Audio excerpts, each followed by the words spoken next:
Hello, and thank you for joining us for State of Texas. I'm Josh Hinkle. The House of Representatives took a step forward Thursday in the impeachment inquiry into President Donald Trump. House Democrats passed a resolution to formalize the process and make the ongoing congressional investigation open to the public. All the Texas Democrats in the House voted for the resolution. All the Republicans voted no. Anna Wernicke is in Washington with a closer look at the vote. The House of Representatives officially moved the impeachment inquiry into President Trump to the next phase. The resolution is adopted without objection. The motion to reconsider is laid upon the table. For weeks, House Democrats have used closed-door hearings to investigate complaints that President Trump was pressuring Ukraine to investigate Joe Biden. House Speaker Nancy Pelosi says those findings are about to be public. The public can see the facts for themselves. Texas Republican Will Hurd is on the Intelligence Committee. He says Democrats have kept his party in the dark. In my time in Congress, I've never had to do something like that. And even with the new process, Hurd says Democrats aren't being as open as they should be. The word that was used in the piece of legislation is may. May means you can or cannot do something. When you want to compel someone to do something, the word is shall, and shall was not used in this. The House Intelligence Committee is now tasked with investigating the president's relationship with Ukraine and presenting those findings to the House Judiciary Committee, who will then decide whether or not to impeach the president. The White House released a statement saying the president has done nothing wrong and the Democrats know it. Texas Republican Michael McCall says Democrats have already made up their minds. I fully anticipate that there will be articles sent to the floor to impeach the president. And that process could happen quickly. With holidays, Congress only has 16 legislative days left this year. In Washington, I'm Anna Wernicke for State of Texas. Josh, back to you. Thanks, Anna. Texas Democrat Al Green was the first member of Congress to call for impeaching President Trump. He was voted down 3 separate times. He said Thursday's House vote vindicates his work. Green released a statement calling the vote a step in the right direction, saying it's the right thing to do to defend our democracy and protect our republic. Again, the House vote sets the stage for public hearings in the impeachment inquiry. Texans could play key roles in that process. The House Intelligence Committee would preside over the public hearings. 4 Texans serve on that committee: Democrat Joaquin Castro and Republicans Mike Conaway, Will Hurd, and John Ratcliffe. Texans could also play a big role if the process moves beyond an inquiry. Eventually, members of the House Judiciary Committee will be responsible for drawing up the articles of impeachment. 5 Texans are on that committee, including Democrats Veronica Escobar, Sylvia Garcia, and Sheila Jackson Lee. They're joined by 2 Texas Republicans, Louis Gohmert and John Ratcliffe. We've shown you how the impeachment inquiry is dividing Congress along party lines, but how do Texans view the investigation? For perspective, we're joined by Jim Henson, the director of the Texas Politics Project at the University of Texas. Welcome. Thanks for having me. So you just released a poll at looking at Texans' attitudes toward impeachment. We saw how this really played out in Congress, but is it really the same when we look at everyday Texans? It's pretty close in the sense that Texans are very evenly divided on impeachment and really all things related to congressional action toward President Trump.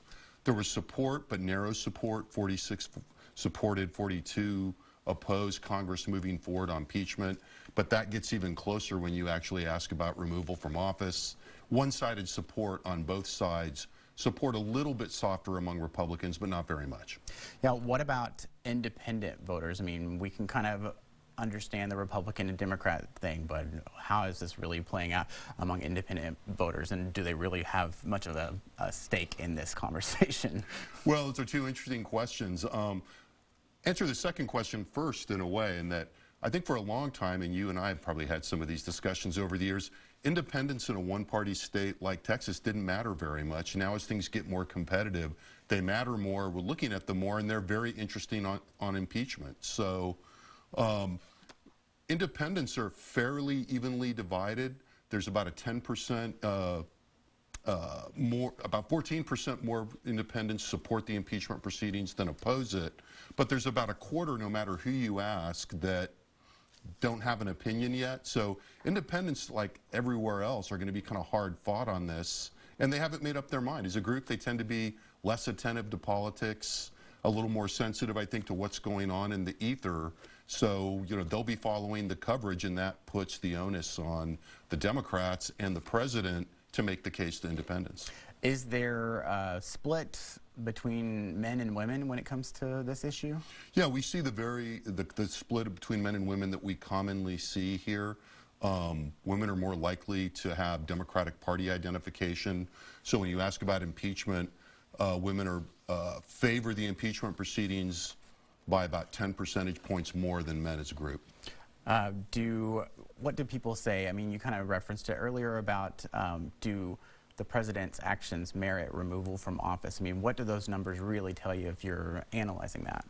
Well, I think what it tells you is that the case is very clear for impeachment. Support goes down a little bit for removal. And critically, you know, the discussion that we're having about what's going to happen in the Senate and the kind of fait accompli that I think right now most people expect impeachment is all but certain in a democratically dominated House.